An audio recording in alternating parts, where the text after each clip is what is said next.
Hello everybody watching on the Thrash Maniac 99 YouTube channel. Welcome back to yet another episode of the Horsemen Podcast. Now, Ricky, I know you gave me shit for this before. Now we're at episode 13. Okay, I've learned my lesson with numbers. So... Wonderful! So, we're now at episode 13, and this episode... just like the last episode, it's a genre near and dear to my heart, perhaps my favorite musical style of all time. Why my name is the way it is on YouTube. We are talking thrash metal albums, a.k.a. the cornerstone of all extreme metal in the 1980s. But, as usual, I am not alone. I am joined by the other crew members of the Horsemen Podcast. First, the guy who takes up all the spotlight every episode, Ricky, a.k.a. Horror Master. Hello! And it ain't my fault. And it may be... Yeah, it's Discord's fault. Also joining us, please welcome Raphael Fireblade. Hello. Up next, right above him, is our favorite German woman, Hannah Klein. Hi! And then last but certainly not least, our favorite Portugal psychotic hilarious man, Artur Felipe Castana. My Kelly Ray impression. So yeah, hence why I call him the hilarious psycho from Portugal. But of course, our other honorable mentions for the crew here, Kamikaze. He may join us for our next episode on religion and metal, because I know he's very critical about religion in general, so that's going to be a fun episode to do once we get to that. I'm also as well, so we're going to have a ball. Oh yeah. It's gonna be That's gonna be a really good episode when we get to that point. But for this week, we're talking thrash metal albums. Now, for those wondering about what our plans are for future episodes, well, after today, it's the religion and metal debate. Then we do top 10 Metallica songs for episode 15. And then episode 16, top 10 Iron Maiden songs. I want to do top 10 Rammstein songs! We gotta do Rammstein. Now there will be a future episode whenever we get to the 1-year anniversary of this show's existence. We're thinking about doing a live Q&A. However, we're going to have to sort out how that's going to be done without terrible lag, because I tried to do some settings for OBS earlier. For some reason, the frame rate is shit when I record Discord through OBS, so I'll have to figure something else out on how to stream this to YouTube for that live Q&A when we get there, which won't be for a little while, so... But we will make the announcement video when the time comes. But for now... Maybe September. Yeah, September is most likely when that'll happen. But for now, we're talking thrash. And I'm the biggest thrash guy of them all here. Because, well, I mean, look at me. I'm wearing a Sepultura shirt. And even though Ricky, he's got arguably the best of them all, I wish I had that shirt again. I used to have that shirt. I used to have that shirt until I got bigger and the shirt was too small. So. rip. I actually have that shirt. Best restaurant on bullshit. Well, you'll know what our favorites are when we get down to the nitty-gritty. But, of course, before we get to the honorable mentions, some of you guys who may be watching this episode might wonder, well, what is thrash metal? Well, first of all, how the hell are you here? Second off, basically if you took Iron Maiden and the Ramones and a hint of, say, Judas Priest and Black Flag, smash it all together, and you get thrash metal, essentially. Basically, And a bit aggressive. Also. And at times proggy, and at times very, very fast and brutal from, one album in particular I'm going to mention when we get through to the list. But without further ado, let's get to our honorable mentions. I'm going to go last because I've got so many that will be here forever if I go ahead and start. So I'm going to let Ricky begin. I have 11 honorable mentions. Okay, you've outdone me, damn it. I'm gonna pull a page out of Hannah's book this time. So I'm not gonna talk a lot. I'm just gonna mention them very quickly. Death Angel, the Ultraviolence, Sepultura, Arise, Testament, the Legacy, Destruction, Release from Agony, Sodom, Ancient Orange, Exciter, Heavy Metal Maniac, Exhumer, Possessed by Fire, Slayer, Show No Mercy, Onslaught, Killing Peace, Exhorter, Slaughter in the Vatican, and last but not least, my second favorite Metallica album of all time, Ride the Lightning. Perfect. That's on my list, you son of a gun. And I actually have a mug. I have a mug of Ride the Lightning. Lucky. Can you tell that Thrash is also my favorite? Well, you have a Metallica shirt plus a Slayer shirt, so that says a lot. Well, Raphael, while we're at it, why don't you say your honorable mentions next? I got Metallica, Am I Evil? I got Slayer, Rain in Blood. Megadeth, Countdown to Extinction. That's it. All right. I imagine what are your best albums to have Radiant Blood and Countdown to Extinction just in the honorable mentions. Goes to show you Yeah, our on the list preferences too. in the whole world of Thrash. But Artur, you're next. I'm just going to put a disclaimer out there because I talked with you on the group about this. I will not put a Testament album here on the Thrash because of the shitty attitude that they had back in 2013 in the Vagos Festival.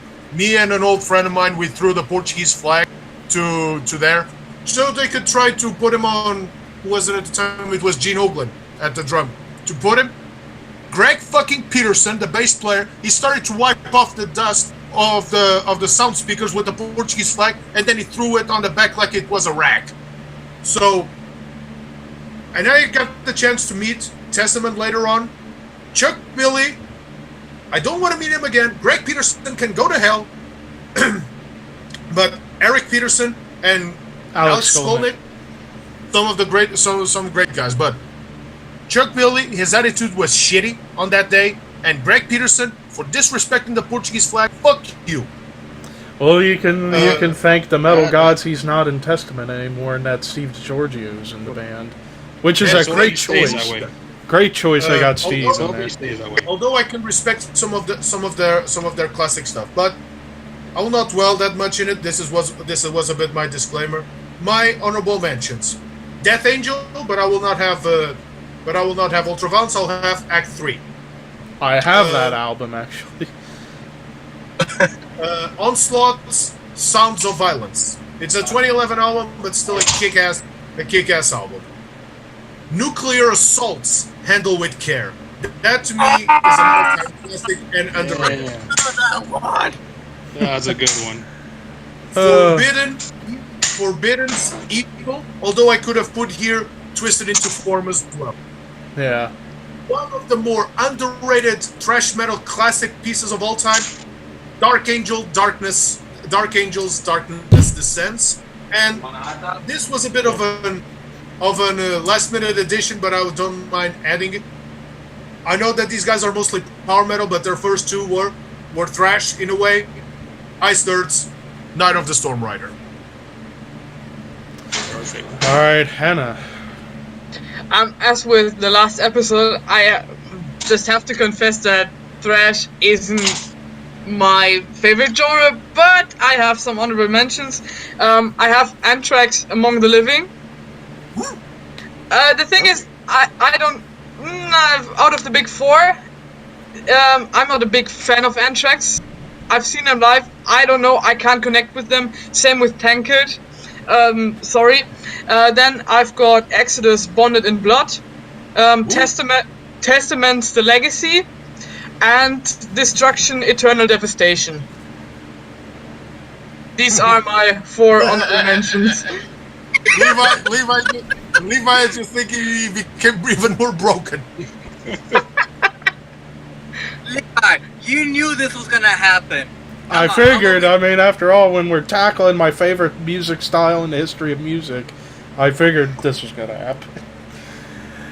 Alright, well, I could have went down, I could have done like 20 honorable mentions if I'm going to be honest, but I tried to condense them down to 8.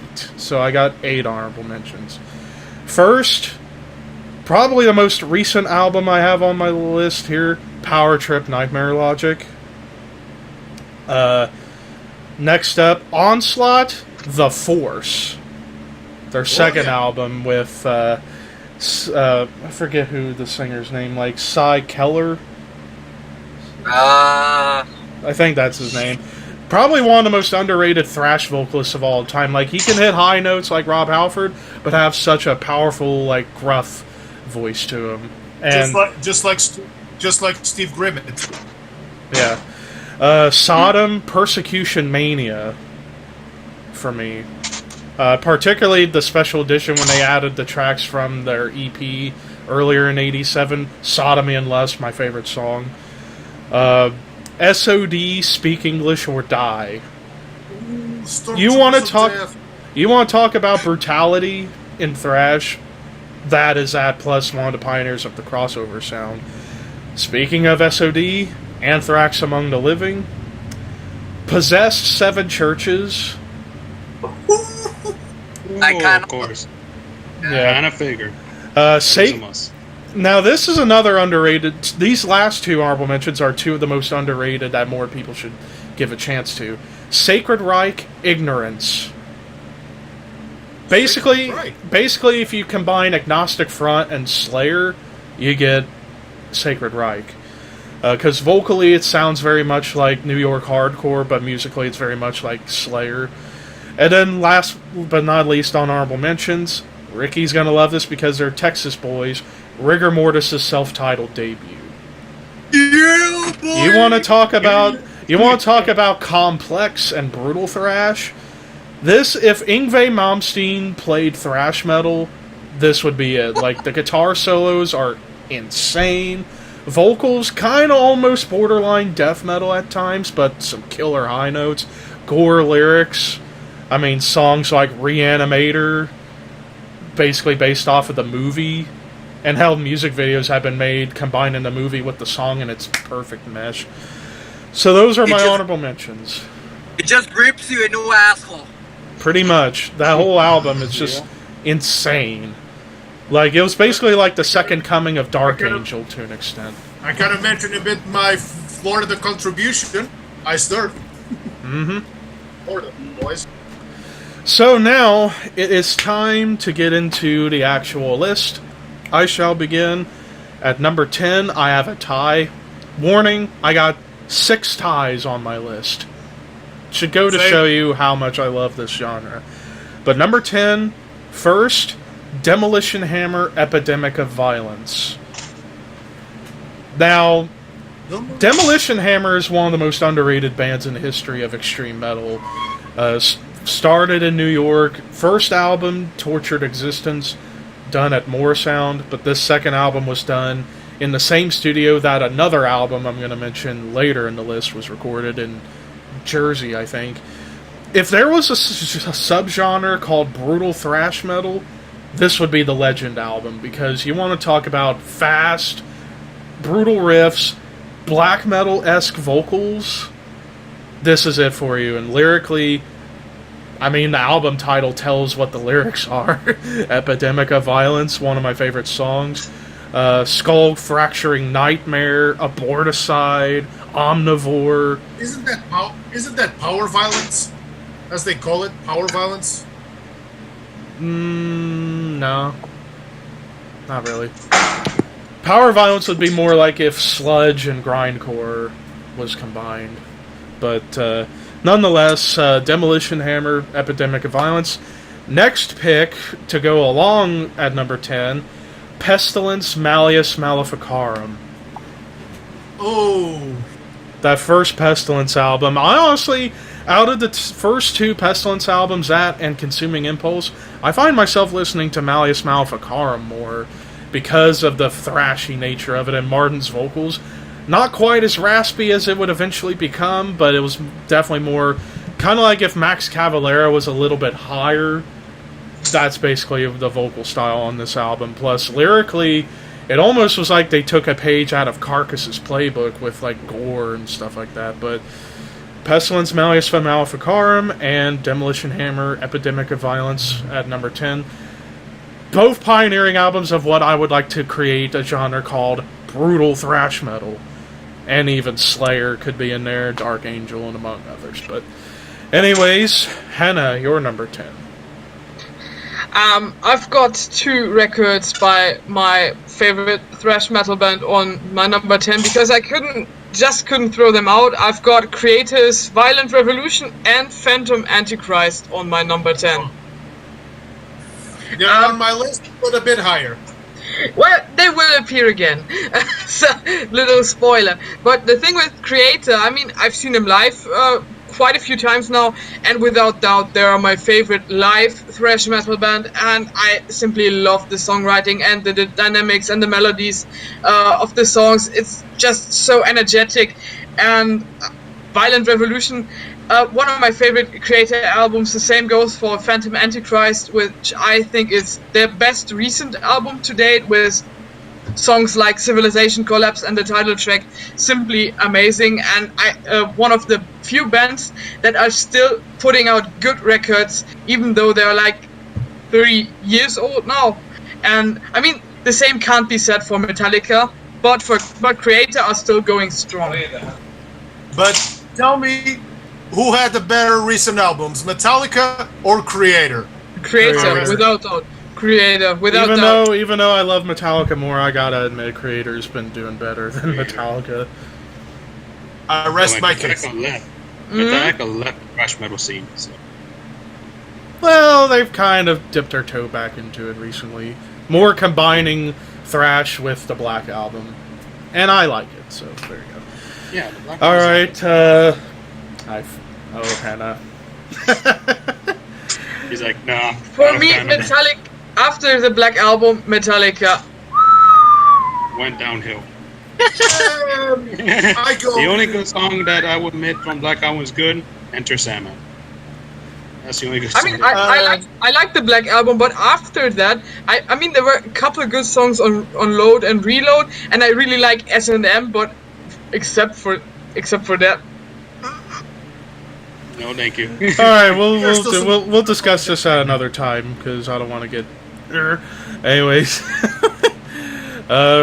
Ricky, you're number 10, and now he's all laughy daffy.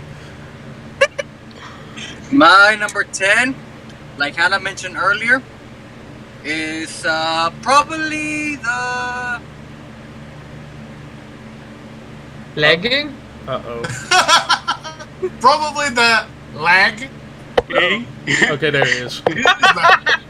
There he goes lagging again. All right, go. Hello. Yep. Hello, you're on. We can hear you. All right. And Anthrax Among the Living, my number 10. Whoa. Probably I got him higher. the least. Anthrax is my least favorite out of the big four. Mine, yeah. They're like Same here. They're like you know, you see all those memes. You see the Metallica fans, Megadeth fans, Slayer fans, and then you have Anthrax fans. I mean, it's still a great album. Their best album to date. It revolutionized the thrash genre in 87, 86. Made them part of the big four. And, you know, they're pretty... It's a great album. I mean, Indians... I love... That's probably my favorite. Among the Living. Caught in the Mosh. Yeah. NFL as well. Imitation of Life, the fastest song on the album. Oh, yeah. It wasn't on that album that originally came out, I Am the Man. No, that would have been the EP a few months after. Yeah. So, yeah, number 10, Anthrax Among the Living. I had to put them at the very bottom because they're like my least favorite of the big four. Yeah. I will say this about Anthrax. One thing that does make them stand apart from the big four, Joey Belladonna on vocals, amazing. Especially, even now, he sounds more like Ronnie James Dio nowadays. But back then, it was like as if Journey met Metallica, which was awesome for the time. Alright, Artur, you're number 10. Kind of Ricky spoiled it up a little bit, but I'll say this. Yes, Metallica's Master of Puppets is a hell of an album, but what will forever be my favorite Metallica album, Ride the Fucking Light. I mean, yeah, it's their second album, but still, how many anthems are in Ride the Lightning? For Whom the Bell Tolls, Ride the Lightning, Creeping Death, Fade to Black, which I'm ashamed that they don't play Ride the Lightning, Fade to Black that much nowadays. But Fight Fire with Fire. Oh yeah. Yeah, but that we could make a whole set list out of Metallica's songs that they haven't played, and there will be a lot. Home, Sanitarium. Another one, but The Call of Cthulhu. Oh, the classic ending. Play on Orion Live. That would be a hell of a show. But 1984's Ride the Lightning, and I've put him here very low because Metallica in these recent years has been kind of like. Depending on your preference, it's like, I guess, do you prefer load and reload still- era still- or the more recent era? And and Dave Mustaine wrote the fucking title track. And Yeah. Call of yeah, Cthulhu.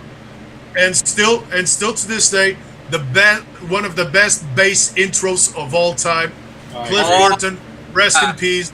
And Rest in there's peace. always been this debate on several Metallica forums, and I'll put it: best bass player, Cliff Burton; best backup vocals, Jason Newsted; best caveman, Trujillo. Oh yeah.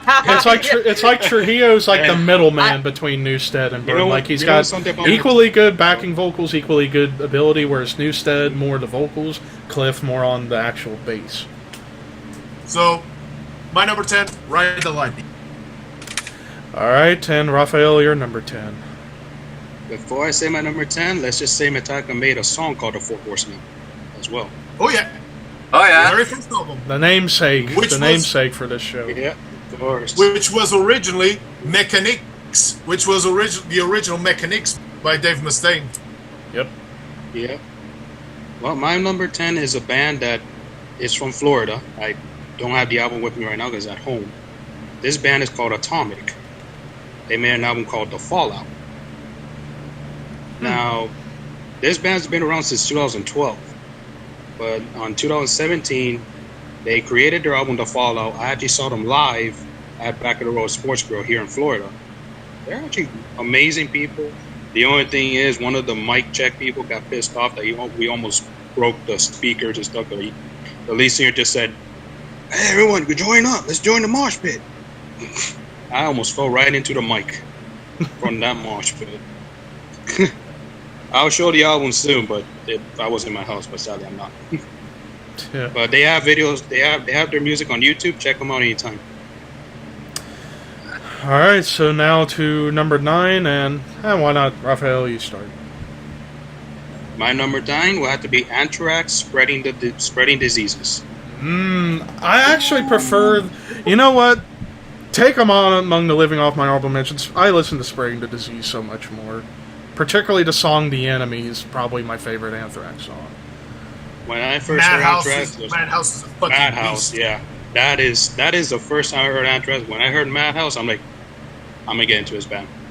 Yeah. And one thing I like about Anthrax, they're still playing and they still have the original members. And Scott Well, the Ian, classic lineup, essentially. yeah. Well, Scott Ian, I would say great. the big 3 classic, or the big 4 classic members: Scott, Charlie, Frankie, Joey, and yeah, they got what's his name, Paul from Shadows Fall on guitar as well. So Scott Ian is still a great guy, talented, especially when he does the award ceremony. all right, Hannah, you're number 9. No! Well, Levi, you're kind of spoiling my number 9 with your T-shirt. Sepulturas. Well, it's Beneath the Remains. I mean, Roots is probably my favorite Sepultura album by a mile, but I really like Beneath the Remains as well, especially the title track. It's thrashier than Roots, of course, and I think it's important for the development of the genre, especially that thrash could develop outside of the US and Germany. And it's a killer album, so Yep. had to be there. Ricky, you're number 9. No. My number 9 is the most recent album I have on my list. And Hannah kind of already mentioned this band already. Creator, but which Creator album? That is Gods of Violence. I could have gone with Violent Revolution, which was the first Creator album I listened to, and Phantom Antichrist. But Gods of Violence to me is just Stood perfect. out more. It's the perfect album, and it was my album of the year in 2017. Mine too. I've listened to that record a billion times, still to this day. And Creator, out of the big four of German thrash, they're my either right here and then it's Destruction. No, Creator, Sodom, Destruction, Tankard. Same here. Perfect. Yeah. Yeah. Yep, All that's right. it. My number 9, another tie. 9. Yeah, 9. No. You seriously think anyone's gonna believe this? You idiot! No. I don't know what I'm doing anymore. Anyways, my number 9. That's what I was trying to do, even though he's Austrian, but whatever. So my number 9, another tie. First off, Hannah mentioned it in her honorable mentions. Exodus, Bonded by Blood. I mean, the only album with the legendary Paul Bailoff, rest in peace. If only he was still around today, it'd be amazing. But yeah, I mean, just songs like the title track, and Then There Were None, Metal Command, my favorite songs being A Lesson in Violence and Strike of the Beast. Particularly Strike of the Beast. Like, even Creator paid homage to, apart from Strike of the Beast on their first album, Endless Pain, on the song Total Death. There was a part in there that sounded very much like Strike of the Beast, so you could definitely tell that they were Exodus fans at that point. But yeah, Bonded by Blood from Exodus, and then the other one I got at number 9. Without this album, as well as Speak English or Die by SOD, crossover thrash would not exist, and that is the namesake DRI crossover. Fucking love DRI so much. Spike's an underrated guitarist, Kurt an underrated vocalist. I mean, when you got songs on this album like 5-Year Plan, Tear It Down, Probation, Decisions, Oblivion, Go Die, No Religion, amazing songs with that punk attitude. And even Scott Ian said it himself, without DRI, thrash probably wouldn't have gotten as fast as it did as the 80s progressed. Because especially when you hear their first release in 83, how different it was, like their first release having more of like a thrashcore sound, which was like proto-grindcore with blast beats, raw production. And then 2 albums later, you get this well-produced masterwork. Even Thrash Zone, the album that came out 2 years after, would have been a close contender to this. But, I mean, crossover. Yeah. I mean, I didn't put Thrash Zone on my honorable mentions, but yeah, I would have gone with that. But yeah, crossover, just an absolute masterpiece. Definitely check it out. If you like your thrash with more hardcore influence on it, there you go. And also, without bands like DRI and another band I'm going to mention later, no Power Trip. I agree. And now, Artur, your number 9. 9. I'll be back. I think that we touched on a lot of underrated thrash metal bands. I mean, I've mentioned some of them, like Nuclear Assault, Dark Angel. I mentioned some of them: Nuclear Assault, Dark Angel, Onslaught, and Forbidden. But we tend to forget that there wasn't just thrash coming out of the States. There was thrash coming out of Canada too. And my number 9, mostly thanks to the Razor Fist metal mythos, I kind of appreciated this band very recently. 1985's Evil Invaders by Razor. I mean, Razor. Oh man, you know what? I thought about putting Razor on here, but I always kind of thought of them more as speed metal. But it is pretty thrashy too. You know what? But they have a lot of. But they have, especially here on 1985 Evil Invaders, they do tend to put a lot of thrash influence in it. Cross Me Fool, Evil Invaders, Legacy of Doom. Nowhere Fast, the amazing opening instrumental. Which, by the way, if we ever do an episode on top 10 metal instrumentals, that would be on my list. But the problem of Razor, and I guess is on their own fault, is that they never left Canada because they never wanted to. And they started to bash in America, saying that any other band could have success.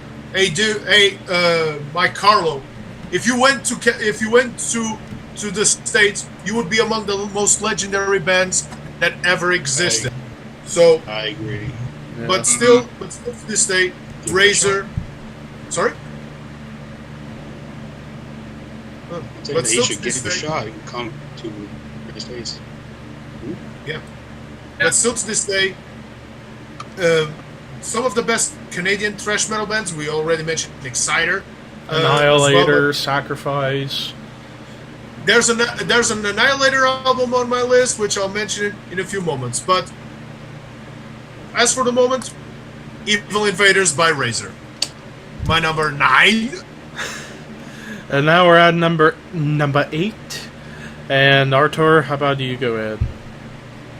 I think you already mentioned my number 8 just a few moments ago. I mean, there have been so many bands that could be mentioned in the Big Four status. I mean, we talked about Testament, we talked about Death Angel, but Exodus is the closest one that I would say.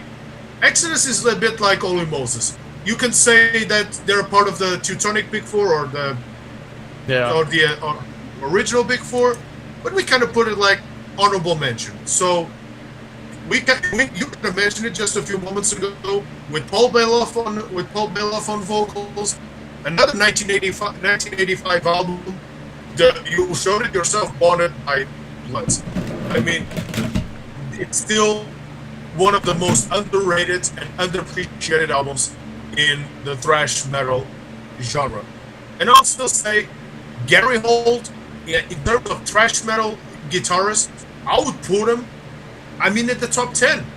In the top 10, that would have Kirk Hammett,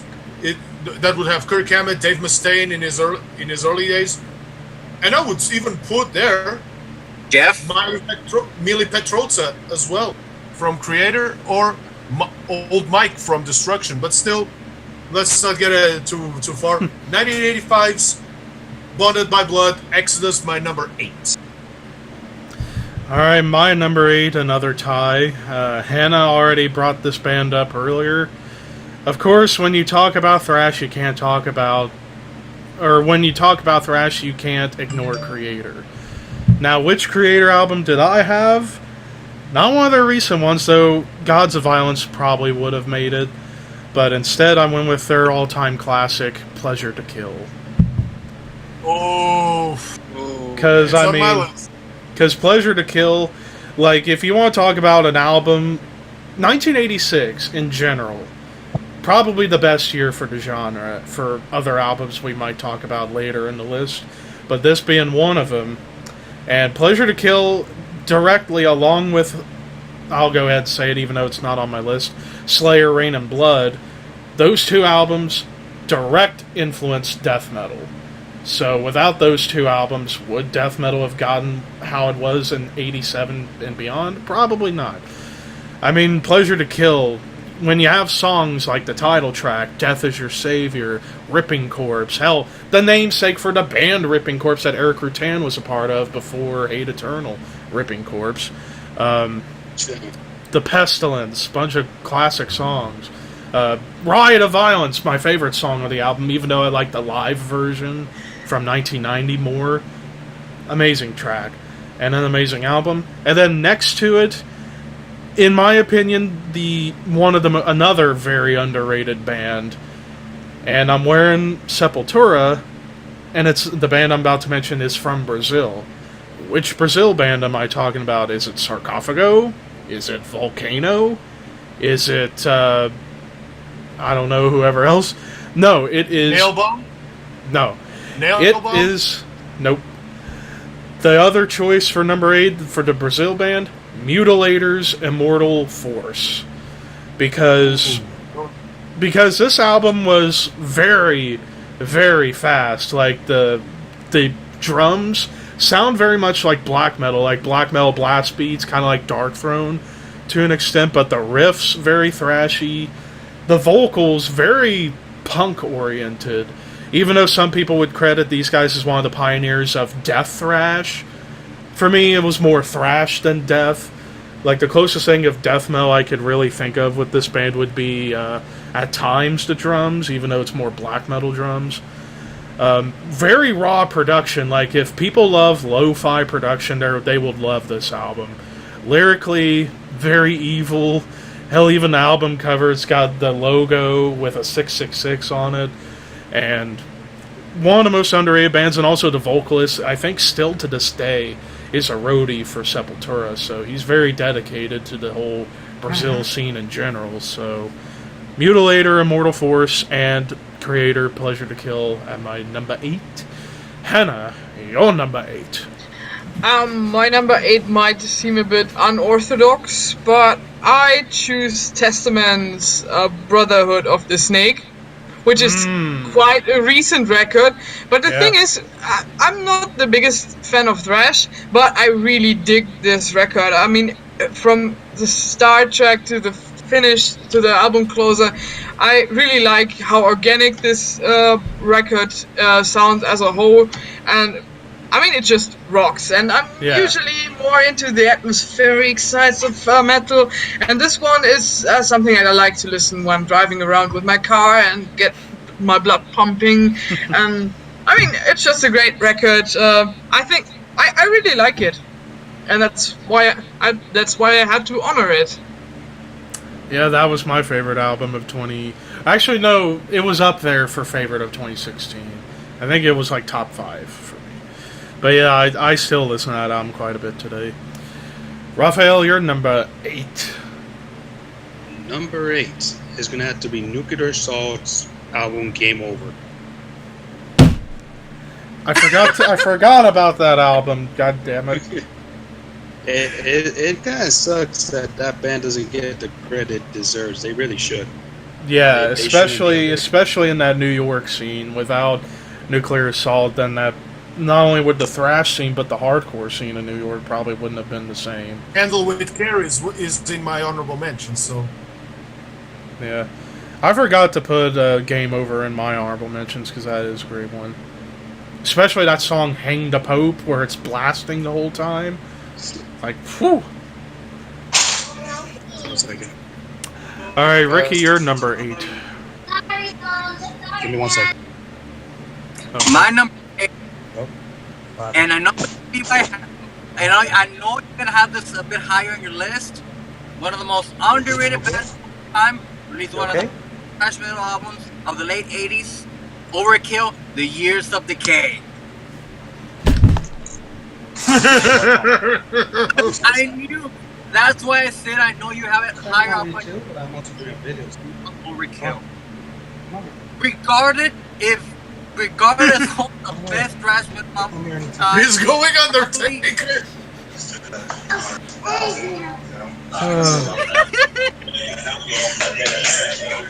I should have seen this coming.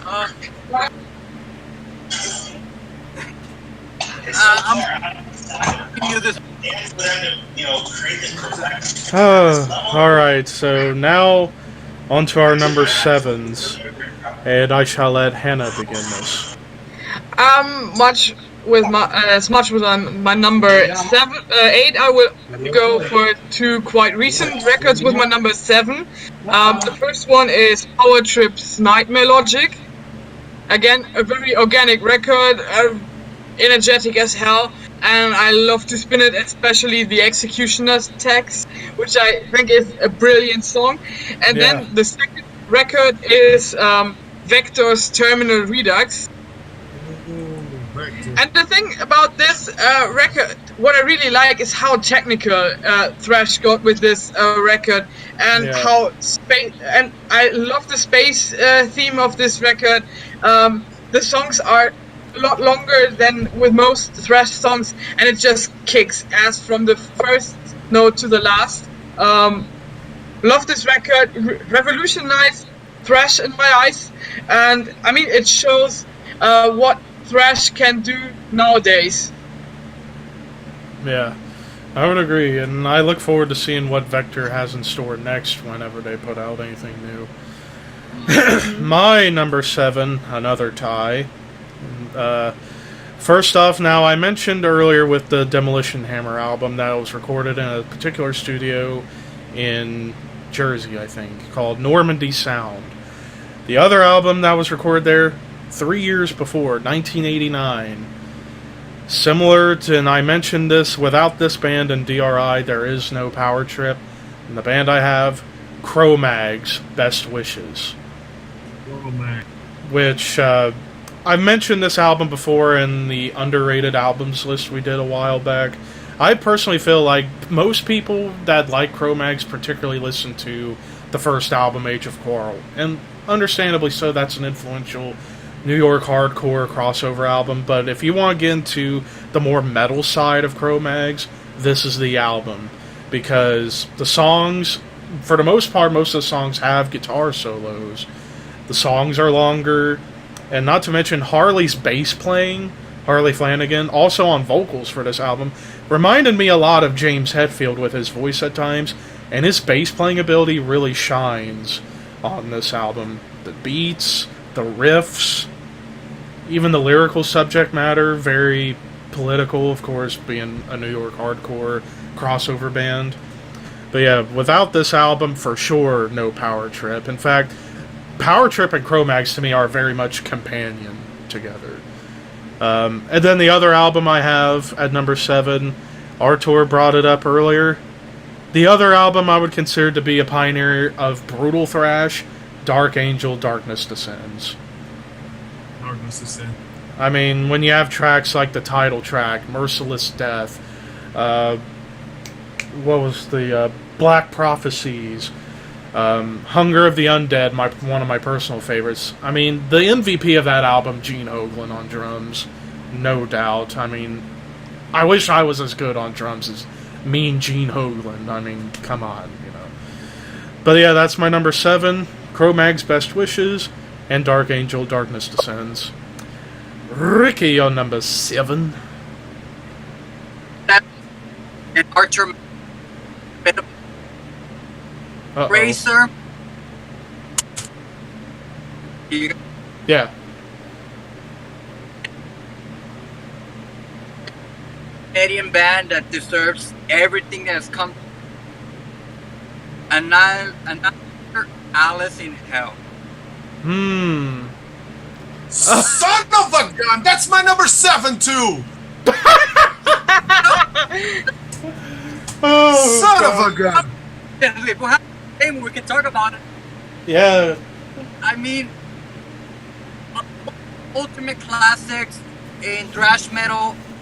Never Never Land is probably up there too, but Alice in Hell, just the power, the guitar, everything about it, it drives me. And I mentioned this when we were we haven't made it at the time, but when we were doing the thrash metal debate about on Bagger TV, I mentioned Jeff Waters is an underrated. It's another appreciated guitarist. Is an underrated guitarist who was never given credit for everything that he did.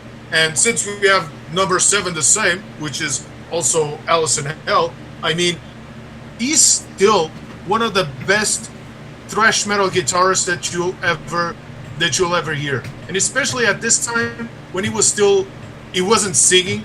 He was singing. He was backing vocals, but he had still Randy Rampage, rest in peace. Yeah. R.I.P. But possibly, yeah. Never Neverland can be also a classic, but to me, it will always be Alice in Hell. Alice in Hell itself, especially with that riffage, Welcome to Your Death, that middle part that almost goes like da na na na na na na. It feels like almost of an Egyptian ritual, something straight out of. So, just like Ricky, my number 7 is Annihilator's Alice in Hell. And it's crazy to think that with Jeff Waters being as underrated as he is, at one point, Dave Mustaine wanted him to be in Megadeth at one point. Mm-hmm. So that should show you how good of a guitarist Jeff is. That Mustaine was willing to ask him to join. But how many guitarists did Dave Mustaine went through? He went through Marty Friedman, who never went. He went through Marty Friedman, who never wants to go back. Jeff Young, Al Petrelli, Glenn Drover, Chris Broderick. One of the best guitarists. Chris Broderick, one of the best guitarists, and now he's going through Kiko Loureiro as well. He went through Glenn Drover as well, so yeah. So he's been through a lot. So, Hannah, you're number 7. I already said Oh, mine. you did? Oh, I forgot. Missing Raphael, but he's Yeah, occupied. Let me unmute him and see if he's back. Are you back? I guess not. I guess not, but at least I don't think he's on the phone. But I can start with my number 6 if you want to. Yep, you may start at number 6. My number 6 is Slayer's Season in the Abyss. I mean, this is the first but definitely not the last time Slayer will appear on my list. I mean, Season in the Abyss is probably my secret Slayer record. Has without doubt my favorite Slayer song on it with Dead Skin Mask. I love this song, and also the title track is great. I mean, I simply love this record. And I just couldn't. It had to be on this list.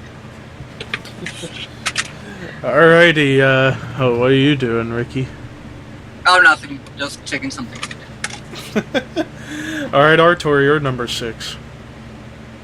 you already mentioned this album, so back and forth, but no. It's not that I dislike. It's not that I dislike Metallica, although I dislike them more today. But I think that Anthrax just doesn't get that much of appreciation to this day. It feels like they're the band that everyone mentions, but no one dares to listen out of the big 4. And with Among the Living, that most of you say, it's my number 6. Anthrax Among the Living, and we mentioned this quite a while. I mean, groove metal. Without Anthrax, there will never be groove metal. Nu metal, maybe. Anthrax did nu metal way before maybe Before Skid Row, Korn and yeah. Stuck Mojo, Disturbed, or Papa Roach ever did it before. So Anthrax, especially with the Among the Living lineup with Den Spitz and all the original 4, is still to this day one of the best. And tracks, Garden of Mosh, I Am the Law, NFL, Indians, it's still one of the best. And I would put them right there. If we want to talk big 4 thrash metal albums, Among the Living is among them as well. So my number 6, Among the Living. All right, Ricky, you're number 6.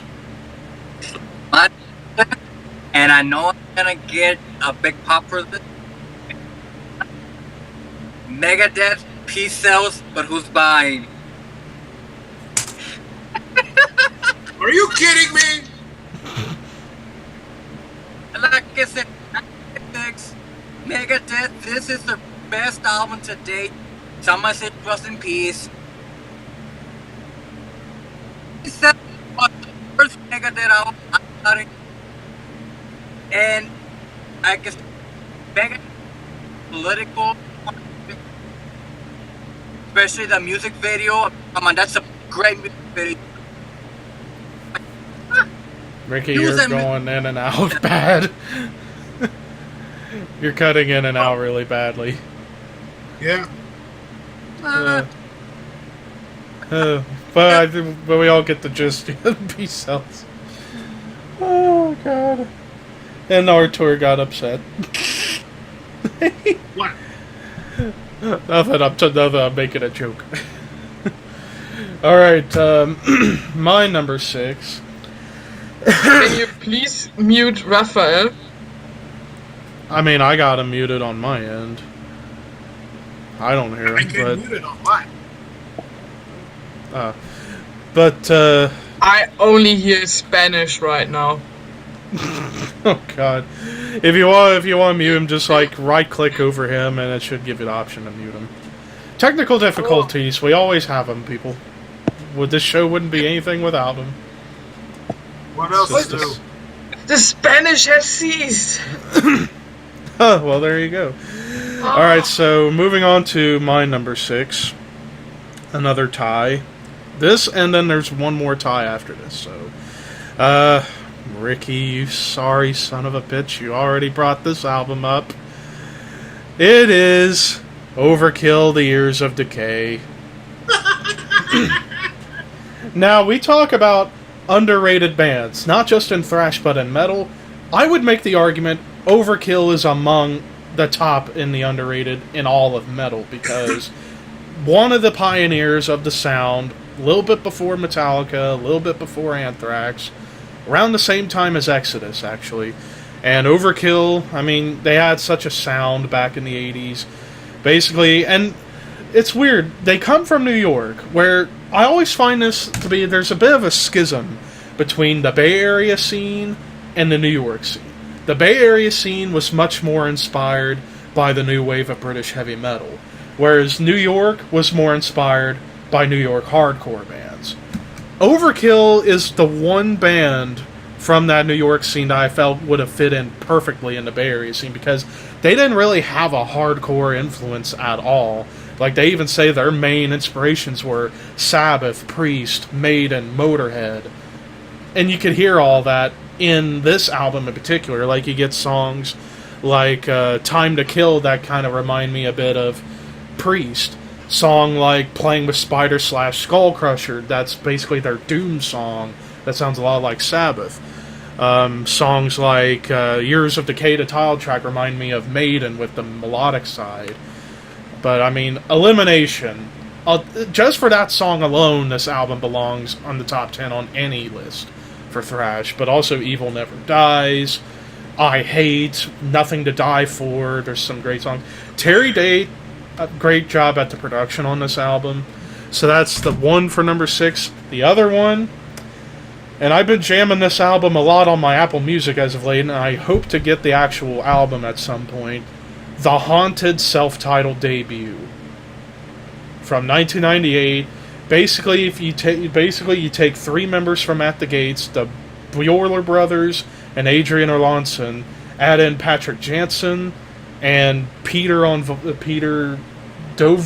Dolving. I want to say Peter Dolving on Peter Dolving. Peter Dolving on vocals, perfect lineup. Even though the band started out as a side project of members of both At the Gates and Dissection, but the one Dissection member ended up leaving like within a month of the band's formation, which was funny. But this album, you want to talk about, again, I bring up this word a lot, underrated. The Haunted, I feel like, don't get enough credit for being the real band that reinvigorated thrash metal towards the end of the 90s. A lot of people want to point to the mid-2000s when you have bands like Evil, Warbringer, Havoc. Arch Enemy. Yeah, Toxic Holocaust, all coming up, trying to the re-thrash. people don't give bands like Haunted enough credit. The Haunted and The Crown. I could have put The Crown Death Race King on my list because that's a great album too. But The Haunted, without The Haunted, would Thrash have gotten revived in the 2000s? Probably not, because this was 1998, Sweden, basically the Swedish version of Slayer, is what I would say this album is, because it's so Slayer-inspired. The vocal approach may, people who hate metalcore may dislike this album vocally, because it does remind you of some metalcore bands, because it has that tendency, but aside from that, very odd lyrics, I will say. Like, Peter as a lyricist, very strange. But musically, one of the best late 90s albums ever. So that's my number 6. The Haunted self-titled debut and Overkill, The Years of Decay. Did I get Artor's number 6? It was Among the Living by Anthrax. Okay. I think we got everybody but Raphael, because he's still probably in a phone call. So moving on to... oh god, the top 5. And I shall kick this one off. Well, the band has been mentioned before, and most importantly, I have the shirt. Number 5, Sepultura, Arise. Right here, but this is also another tie, so yeah, Arise, and everybody just disappeared, and now they're back. I got no idea what the hell just happened, but we'll persevere. So yeah, everybody just dropped right there. But as I was saying, so my tie at number 5 first. The shirt's sake, Sepultura, Arise. I know it's like this and Beneath the Remains is sort of like the Ride the Lightning versus Master of Puppets debate. Which do you prefer? For me, I prefer Arise, not only because the production was a little bit better, and Raphael's back, so we'll be able to get to him in just a little bit, but yeah, Arise, I just like the production more on this album since it was done at More Sound, and also the beginning of that more industrial drum sound that would define them, but also a lot more experimental, longer tracks. I mean, the title track, probably one of the best opening tracks in the history of metal, Dead Embryonic Cells, Desperate Cry. You want to talk about diversity. It can be brutal, but yet you get to that second solo towards the end, so melodic. Underrated tracks like Under Siege, Regnum Irae, Meaningless Movements, and the version I have here has their classic cover of Motorhead's Orgasmatron, which is a great cover tune. So, yeah, number 5 first, Sepultura, Rise. Now, Artur and I was debating about whether or not we would consider this band Thrash. I say yes for 2 albums in particular. But the one that I chose was the latter of the 2. Celtic Frost, Vanity Nemesis, 1990. The most underrated Celtic Frost album, arguably the most forgotten Celtic Frost album, because it came out 2 years after the abomination that was Cold Lake. That's the main reason why this album gets forgotten about, because of that album. And then after that, to Megatherion. Yeah. But with Vanity Nemesis, like, it's kind of borderline thrash as well as a tiny shred of gothic influence, particularly on the song Wings of Solitude with the female vocals.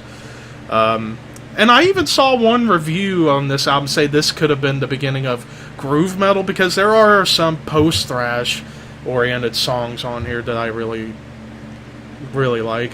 But yeah, songs like Wings of Solitude, Name of My Bride, Phallic Tantrum, A Kiss or a Whisper, Vanity, Nemesis, even a couple of cover songs like this Island Earth, and a cover of David Bowie's Heroes, which was one of the most unique cover songs I ever heard. But yeah, Vanity, Nemesis, Celtic Frost, a.k.a. the Forgotten Celtic Frost album. So, there you go. That's my number 5. That and Sepultura, Rise. Yeah. Raphael, I think we left off for number 7 for you, so what's your 5, 6, and 7, quickly? Number 7 would be Slayer's Rain in Blood. Number 6 would be Megadeth's Countdown to Extinction. Woo! And number 5, Metallica's Ride the Lightning. Yeah, of course. Alright, give me a sec. I'll be right back, because apparently I only see Levi on my cam for some odd reason. I'll be right back in a second. Alright, Ricky, you're number 5.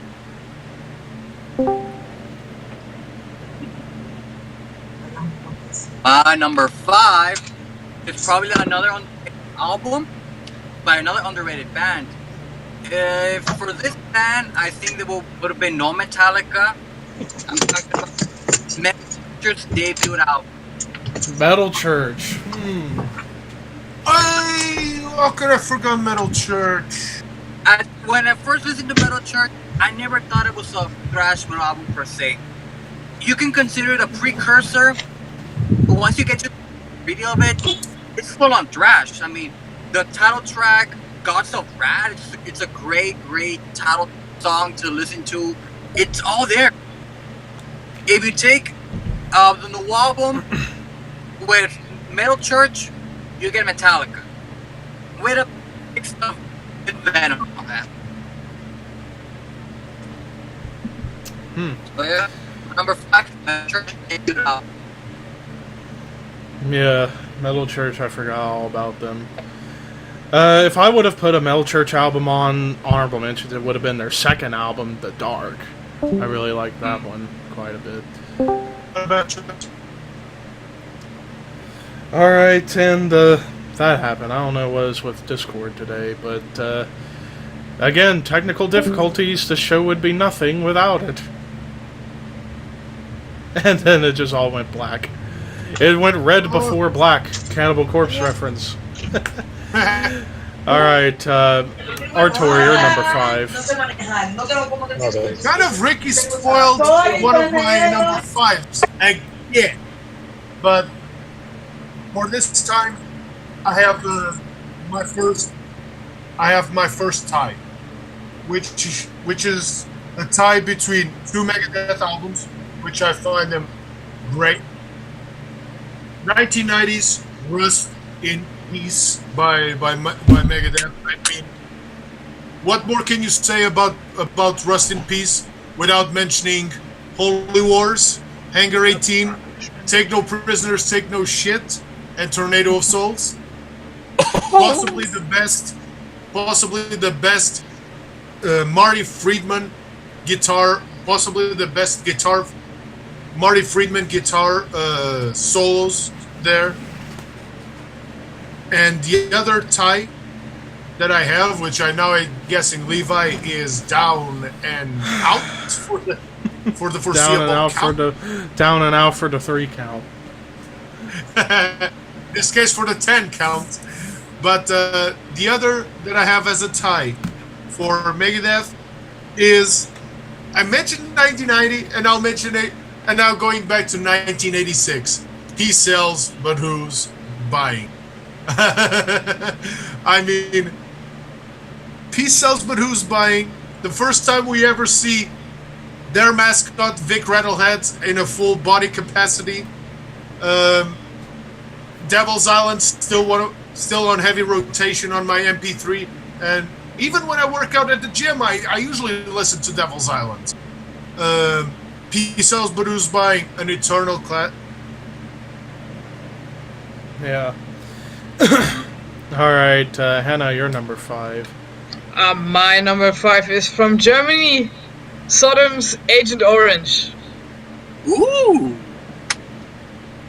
I mean, there are classics on there, without doubt. Baptism and Fire, Agent Orange, and so on. Everybody knows that. It's just so brutal and yet beautiful and thrashy and groovy, and one of my favorite albums from the German Teutonic Big Four. Which one was it? I didn't hear. Sodom Agent Orange. It's on my list too. That and another one. My favorite song off that album is Oskabond. That was my favorite. It's everyone's favorite. It's everyone's favorite. Alright, did I get everybody's number 5? I assume I did. I think it did. Yeah. All right, now moving on to number 4, and Hannah, begin.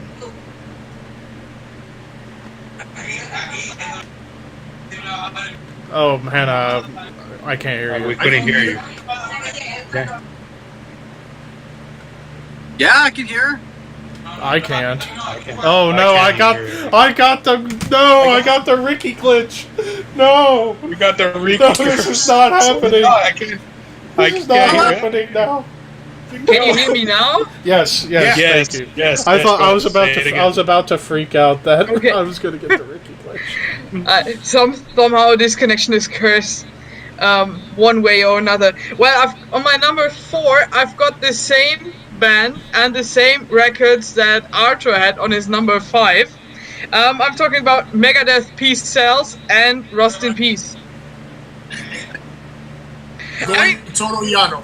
Yeah, without doubt, those 2 records are Megadeth's finest. I simply love this bass intro on Peace Cells. The song gets my blood pumping like nothing else.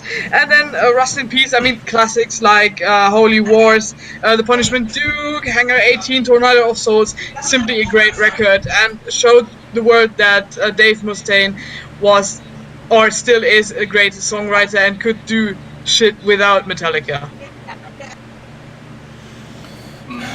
Good lord, my brain can't handle this information right now. It's blowing me Already out. melting. My number 4. No more ties going forward on my list here, but number 4. I know Artur said his piece about this band, but for me, next to Metallica, my favorite Bay Area band, and that is Testament, and I got the first album, The Legacy. I could have went with The Ritual, but I consider that more of just a heavy metal album because it was much slower, but that is my favorite Testament album in general. But for thrash purposes, I went with The Legacy. I mean, when you have songs like Over the Wall, Burnt Offerings, namesake for Iced Earth's album, Curse of the Legions of Death, First Strike, Still Deadly, I mean, you know you're doing something right when you have those kind of tracks. Alex Skolnick's solos, when Artur brought up like great guitarists in thrash, Alex Skolnick would be among the top 3 in thrash, along with Mustaine No question. and Jeff Waters. No question. I would say, imagine a supergroup with all 3 of them on guitar. That would be insane. But Eric Peterson's riff writing, highly underrated. Say what you will about Chuck Billy, but good lord, I wish I could sing like him, whether it be in the shouting, the melodic, or the growling side. Like, he's like the ultimate extreme metal vocalist, in my opinion, when it comes to his voice. But, yep, The Legacy, number 4. Artur, take it away, my friend. I think that me and Hannah kind of had our orders reversed because my number 4 is Sodom, and it's the second of my ties. But I actually heard Hannah saying Agent Orange. It's on my list, and Agent Orange is a beast. It's still a beast of an album. 1989, and still with great songs like Agent Orange, Osgabomb. That it's almost most likely the first Sodom song that everyone knows. Osgabomb.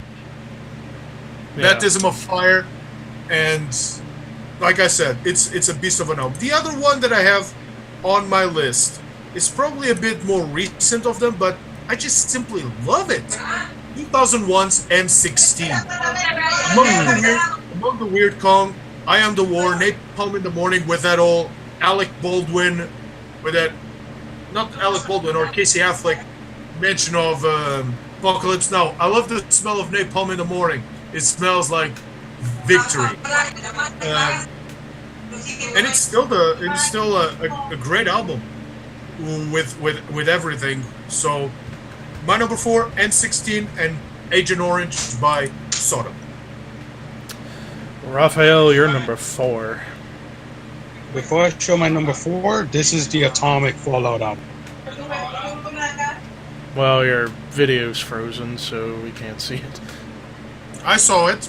I saw saw it. I don't see it. It's just I see frozen it. at his face. Ricky is frozen there with Ricky nice is frozen? selfies. Ricky, I don't see at all. What? You don't see me? Wait, I No. see him perfectly fine. Holy I crap, haven't my frozen Discord on mine. really I'll hit just- the... Oh, Now you can see. no. No? Still frozen. Nope. No. I see Well- everyone clearly. Everybody. Well, hold on a second. First ever on the show, I'm ending the call and then bringing it back up. Oh, technical difficulties. What would this show be without it?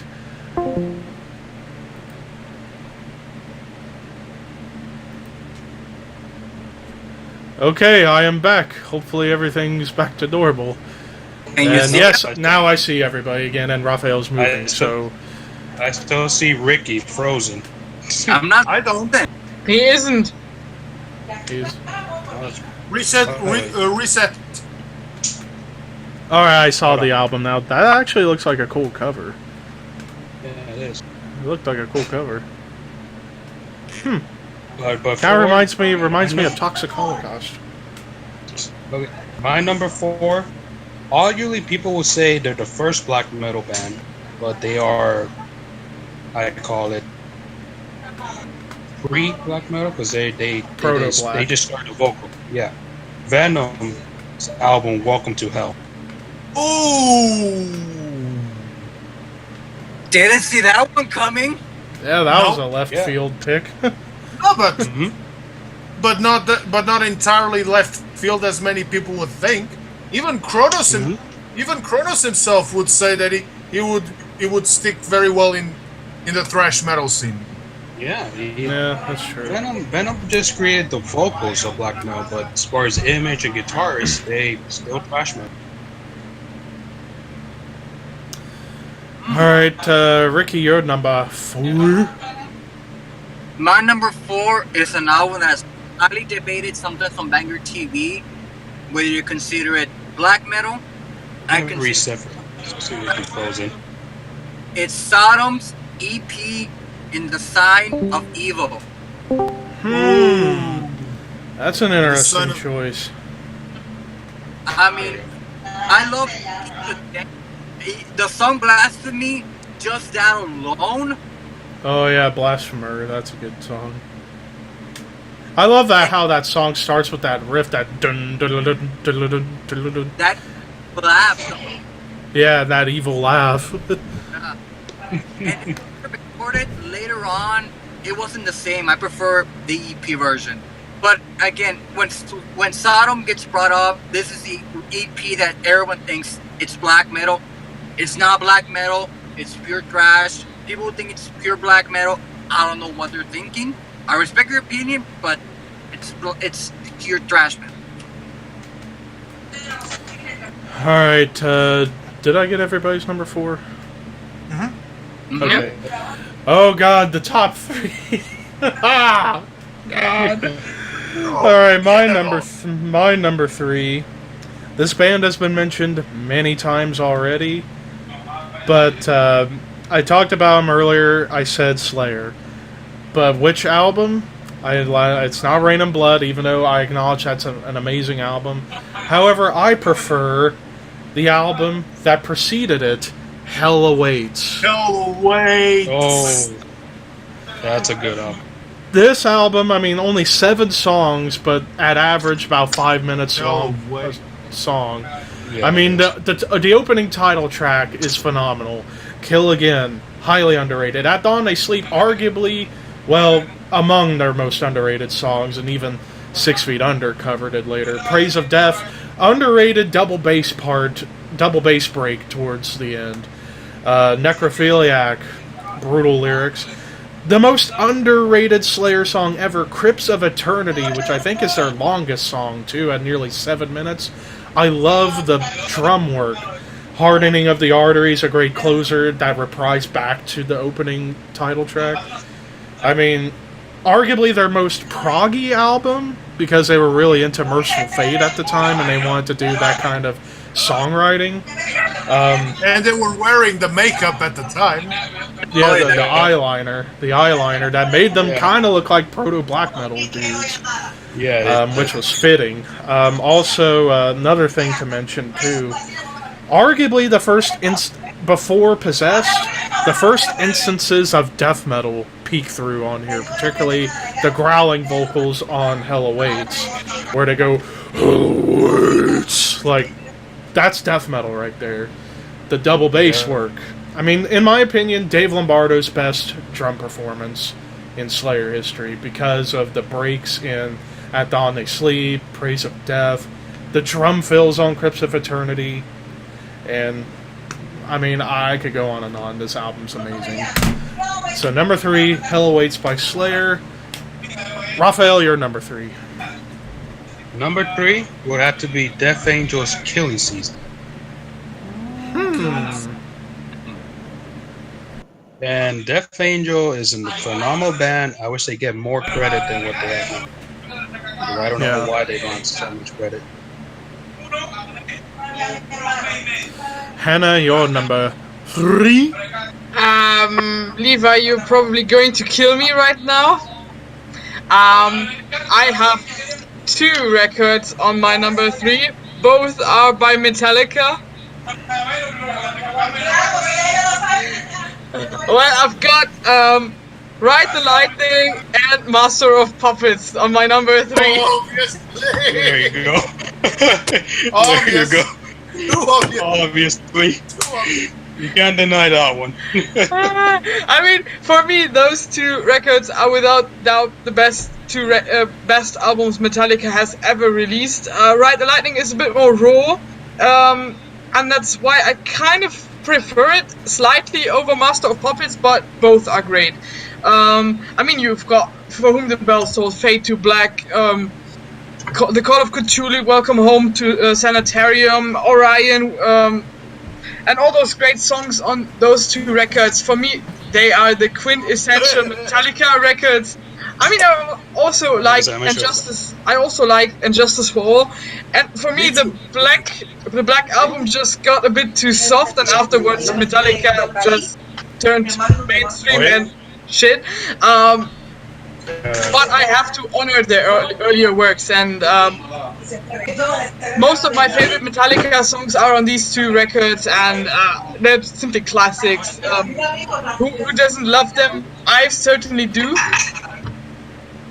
But there are 2 records that I prefer over those 2. Ricky, you're number 3.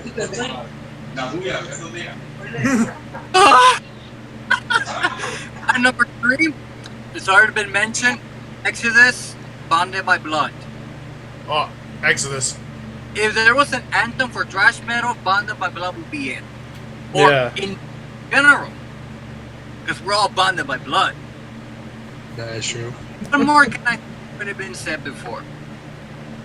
Underrated Exodus, Paul Baylove, rest in peace. Great album, Metal Commander, Bonded by Blood. You name it. Artur, you're number 3. My number 3 is a 3-way tie because I love this band so much. I got to see them live. They're one of the best thrash metal acts live. Just like another one that's going to be on my number 2. But I have a 3-way tie for 3 Destruction albums. I just love Destruction. And I have a 3-way tie between 1986 Eternal Devastation. I mean, it has some of their all-time classics like Curse the Gods, Live Without Sense, Eternal Band, and even a great instrumental in upcoming Devastation. I put here also the Mad Butcher EP from '87, but that. And I'm going to take a guess. And I'm going to take a guess on the third one. Infernal Overkill. No. Release from the Antichrist. Oh. The Antichrist of 2001, and you tell anyone who is a Destruction fan, you hear these names instantly. Thrash Till Death, Nailed to the Cross. But also some great albums, some great other songs as well, like The Heretic, Meet Your Destiny, and even Bullets from Hell. And personally, once they re-released the album with a newer version of their all-time classic Curse the Gods, from the Antichrist, bonus track, it's the best Curse the Gods. It's the best Curse the Gods version that they ever done. So, as I said, Eternal Devastation, the Mad Butcher EP, and the Antichrist albums from Destruction. Raphael, you're number 3. I think I said my number 3. It was Death Angel's Killing Season. Oh, yeah, that's it. Alright, so number 2 time. My number 2 has been mentioned so many times. Megadeth, rest in peace. Rest in peace. Yeah, marvelous. I mean, I went through a period in high school where I would listen to nothing but this album. And it certainly has stood the test of time, nearly 30... God, I can't believe it's almost 30 years old. I mean, and also keep a note, this version I have, the original, not the stupid, shitty drum sounds of the remastered in 2004. Fuck the remasters. This is the original shit. So yeah, that's songs, I mean, Holy Wars, Hangar 18, Tornado of Souls, Take No Prisoners, but I also am partial to the song Dawn Patrol, where David Ellefson got to write a great bass riff that I want to try and learn on my bass at some point. But yeah, rest in peace. Plus one of the great album cover, hinting at like the Cold War and stuff like that. And aliens. I mean, you see the in Hangar 18. But yeah, rest in peace. What more can be said? One of the greatest thrash albums, but also arguably top 10 in heavy metal of all time. So, plus without this album, would they have gone as mainstream as they did? Probably not, because first album to go platinum and get top 25 on Billboard at the time, which was amazing. All right, Artur. Arguably, Marty Friedman's best performance. Oh yeah, Your number 2, Artur. Another tie, but this time it's a two-way tie. And Hannah kind of mentioned it. Just like I said, Destruction are great live, but Creator is even better live. And it surprises me that guys like Schmier, who live, he's a fucking beast. Schmier live is a fucking beast. He's huge as hell. Yeah. He is huge. And Miley, Mile Petroza, who is the antithesis of it. He's a bit short, but kind of a chunky type guy. But these two bands, both Creator and Destruction, are so great live. But my number 2 is a two-way tie between one of Creator's all-time classics. 1986 is, once again, 1986, Pleasure to Kill. I've got that too! There you go. And I had already mentioned it at number 8, I think.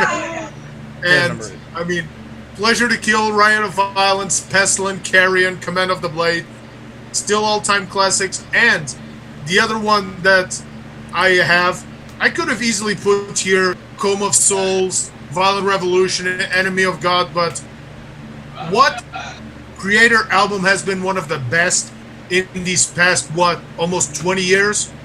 Phantom fucking Antichrist. I mean, Phantom Antichrist will go down in history as one of Creator's best albums of all time, and arguably one of the best albums of 2012.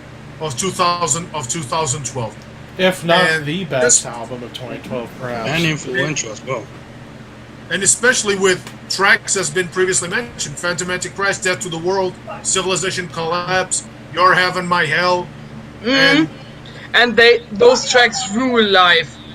So amazing. Phantom Antichrist for sure. And even the Mars Mantra instrumental. Yeah, they don't play the Mars Mantra instrumental, but still, it's an awesome sound live. Yeah. So, and produced by one of the great producers of metal of all time. There's Andy Sneap, and then there's Jens Borgen. So can't go wrong with that. No, it's nothing wrong. I mean, saying that what some of the best producers, Andy Sneap. I meant that you can't go wrong with those guys. No. Valdemar Skatoya, Jens Borgen, and Andy Sneap. But number 2, Pleasure to Kill, and Phantom Antichrist by Queen. Although I could slightly put in there Violent Revolution too. Hannah, you're number 2. I mean, Arthur already said it. It's creators' pleasure to kill. I mean, it's a classic. It's awesome, and I mean, I don't know if any of you have seen the Netflix series Dark, but somewhere in the middle of the series, creators' pleasure to kill just pops up, and I got so happy. I mean, that they honored this kind of track so much with this series. It's awesome, and I love this pop reference or metal reference in this case. All right, Ricky, you're number deuce. My number 2, we're going back to 86. The album, I think, defined death metal forever. Slayer, Reign, and here's the thing. A couple of months ago, I bought this magazine for the anniversary. Hello. Yeah, I'm seeing. Yeah, Ricky looks so happy. We're still seeing. Yeah. And Ricky, I bought this. Ricky, Rain and Blood is one of my number one albums. I have 2 Slayer albums in my number 1. You just mentioned one, Rain and Blood. There you go. All right, Raphael, you're number 2. Ooh! Convert that Right, into a vest. Convert that into a vest. That I will. Yeah. Phenomenal. As I Well, was my saying- number 2. Yeah. My number 2 is a band that's already been mentioned, and you'll see it a lot in the character in Joe Hoffman films. Chris Thrash always wears this band all the damn time, and it has to be Exodus, Pleasure of Flesh. Ooh, the first one with Zetro. That's a good choice. And arguably Exodus made the rest in peace. But I wish Exodus could get the credit they deserve, and I'm hoping that they continue, which they are. They're amazing music. They may have a new album out this year, or if not, early 2020. So, not that far off. Okay, number 1. I will go ahead and do this. My number 1. This album has been mentioned over and over. Ricky has the shirt to prove it. Not only my favorite thrash album of all time, but my favorite album in all of music. The album that got me into everything, Master of Puppets, Metallica. I mean, the first 4 tracks, the first half, classic songs. Battery, the title track particularly. The Thing That Should Not Be, Welcome Home Sanitarium. And then, of course, you get an underrated second half. Disposable Heroes doesn't get that much credit. Leper Messiah. I love Leper Messiah. Yeah.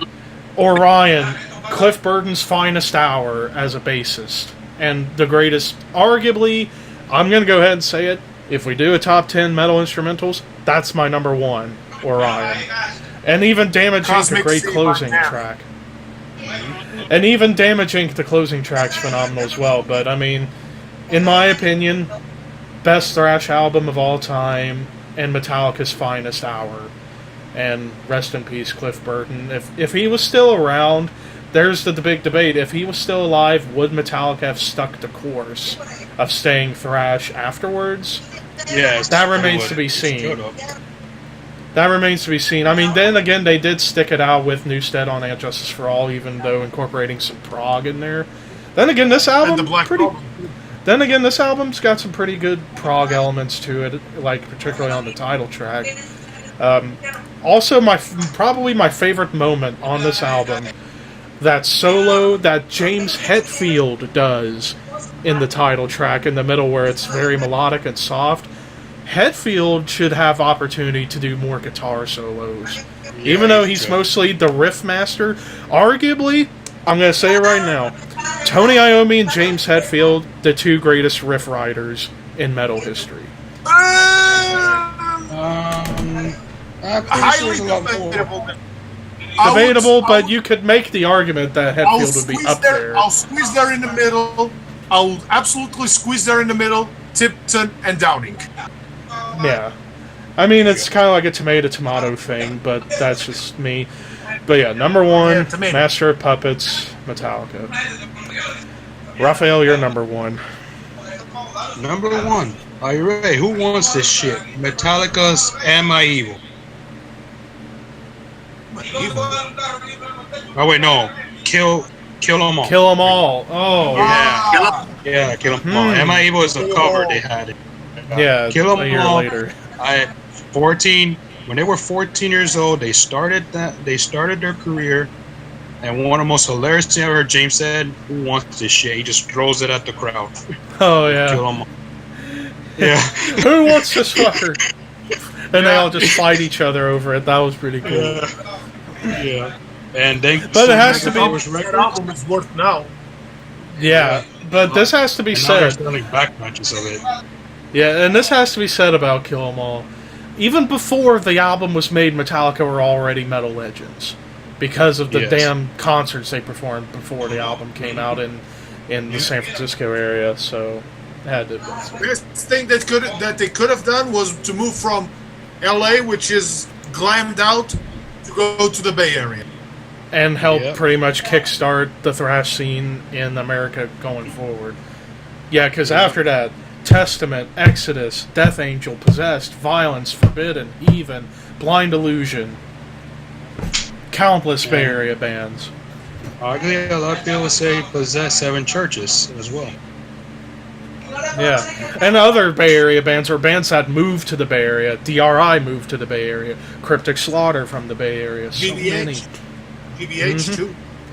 Yeah, Autopsy eventually for the death metal scene moved to the Bay Area.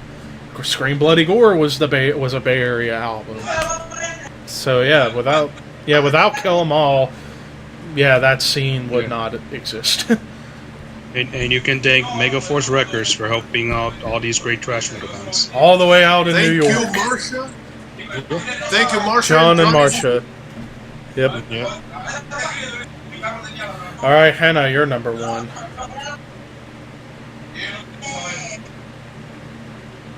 I think she froze. She's frozen. She He's froze. lagging. Damn. All right, Ricky, you're number one. My number one, you already mentioned it. Hurt. Master of Puppets. That's true. Of course. Without this album, I will not be a Metallica fan. Same I here. got into Metallica with the Amen to that. I went straight to Master of Puppets. It blew my fucking mind. Master of Puppets to me, it's so beautiful, so alright. One of the best instrumentals of the time. Clippers, great next to For Whom the Bell Tolls, yeah. Damage, my second favorite of the album, the back. I listen to Battery when I work out.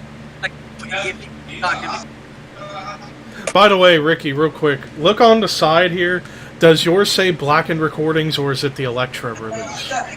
Black and Okay, I got that one too. yeah. Yeah, because now that Metallica has their own label and they just redistribute everything themselves, which, hey, bravo for them that they got their own label. And I would like to see if other bands could get on that label too. That'd be cool. Yeah. All right. Moonspell has their own label as well. Oh. And Deeds of Flesh run Unique Leader Records, so that's a good thing. All right, Hannah, you're number one. Can you see and hear me now? Yes. Yes. Okay, my number one is this. Not again. Slayer, Again. Rain and Blood. You can't It's deny that one. bound to happen. That is it a was classic. bound to happen. Yeah. It's got a vinyl where it's even better. One of my number ones. I simply, this is, for me, what thrash is all about. It's a bit, and then on top of that, it's a bit satanic. It's a bit wild, and it's just a bit so, deathy. Yeah, that too. Yeah. I mean, it's just so energetic, and I love Angel of Death. I love Raining Blood, and so many more of these songs. For me, Slayer is just an amazing live band, and they often play songs of this record. I mean, for me, it's their best. The only other choice besides Rain and Blood and Seasons in the Abyss could possibly have been Show No Mercy, which I like a lot. But I mean, this is the classic, and for me, Slayer's style peaked on this record, and they never ever reached it again. Yeah, perhaps the closest was Seasons in the Abyss, And I would say.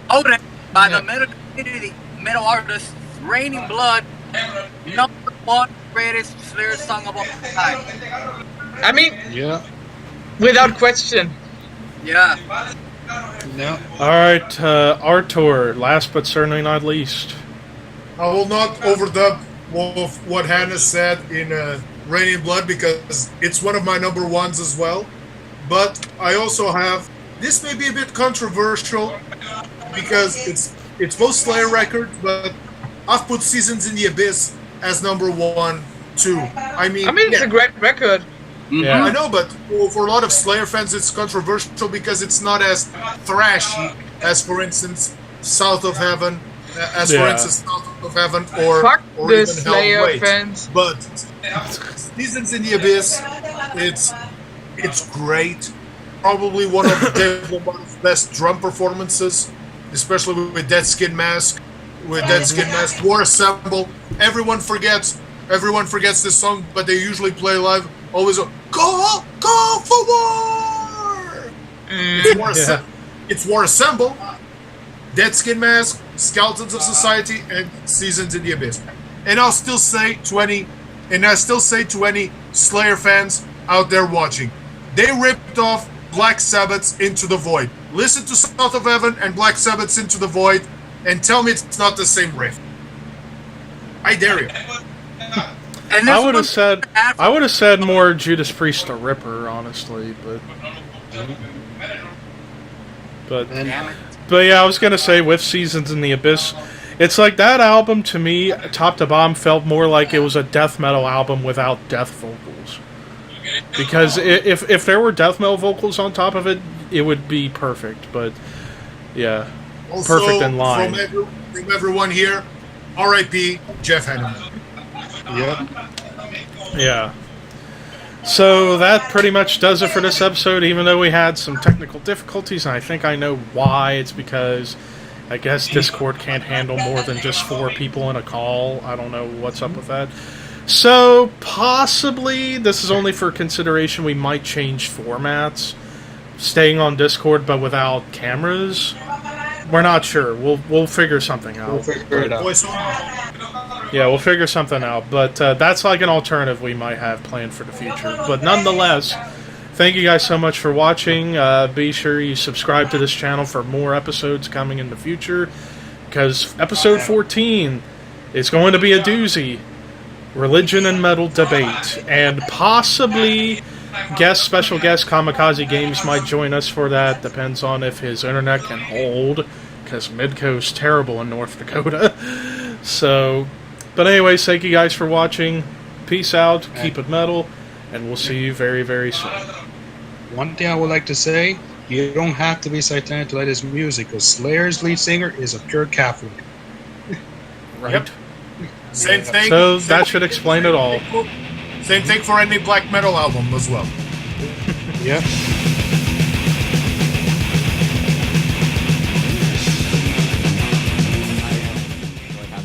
What? Holy fuck! Oh, oh my god! Ah! No! Quit trying. You had the gun too! Oh shoot, I forgot. You're my test, oh god. Oh my goodness.